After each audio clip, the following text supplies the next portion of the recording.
হযরত হুযায়ফা রাদিয়াল্লাহু তাআলা আনহু বলেন, আল্লাহ রাসূল সাল্লাল্লাহু আলাইহি সাল্লামকে আমি এই কথা বলিতে শুনিয়াছি, জান্নাতের ভিতরে কোনো চুগলখোর ব্যক্তি প্রবেশ করতে পারবে না। কোনো চুগলখোর করা ব্যক্তি জান্নাতের ভিতরে প্রবেশ করতে পারবে না। আল্লাহ নবী সাল্লাল্লাহু আলাইহি সাল্লাম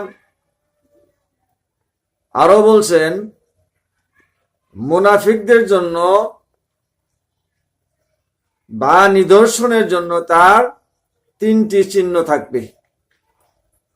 এক নাম্বার চিহ্ন হইল, যখন সে কথা বলে তখন সে মিথ্যা বলে, কথা বললেই সে ব্যক্তি মিথ্যা কথা বলে। দুই নাম্বার, যদি কারো সাথে অঙ্গীকার করে, অঙ্গীকার করার পর তা কোনো সময় পূরণ করে না। তিন নাম্বার, তার নিকট আমানত রাখা হইলে সে আমানত না রাখা খেয়ানত করে। মুনাফিকদের এই তিনটা চিহ্ন।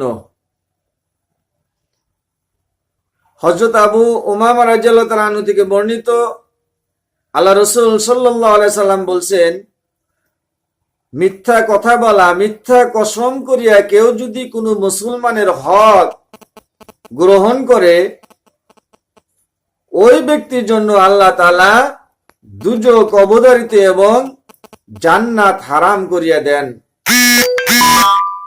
একজন সাহাবী জিজ্ঞাসা করলেন, আল্লাহ রাসূল সাল্লাল্লাহু আলাইহি সাল্লাম, যদিও তা সামান্য কিছু হয় তবু কি হবে? আল্লাহ রাসূল সাল্লাল্লাহু আলাইহি সাল্লাম বললেন, যদি তা বিন্দু পরিমাণও হয়, একটা পিলু গাছের সমানও যদি হয়, তবু সে জান্নাতে প্রবেশ করতে পারবে না।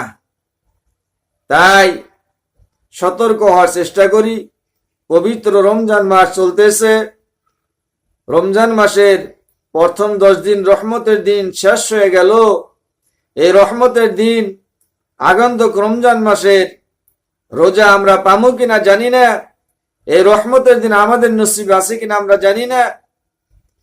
রহমতের দিন শেষ হয়ে মাগফিরাতের দিন আরম্ভ হয়ে গেছে।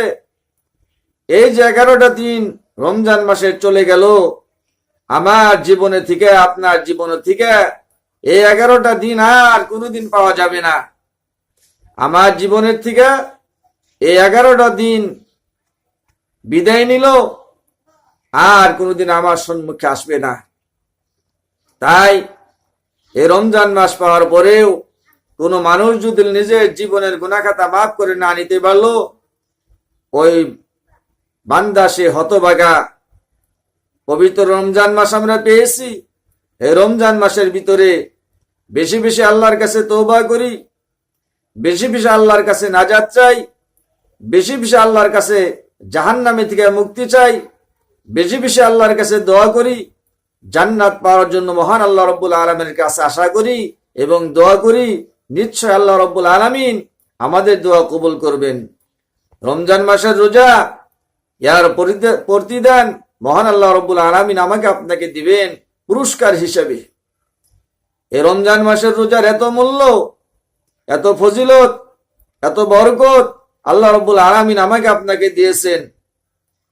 ভাই, অন্য দিনে অন্য মাসে দিনে 3-4 বার যদি খাই তারপরেও খিদা লাগে। রমজান মাস রাত্রে 3টা বাজায় খাই, সারাদিন চলে যায়, খিদার কথাও মনে হয় না, পানিও পিপাসা লাগে না, কোনো কষ্ট অনুভব হয় না।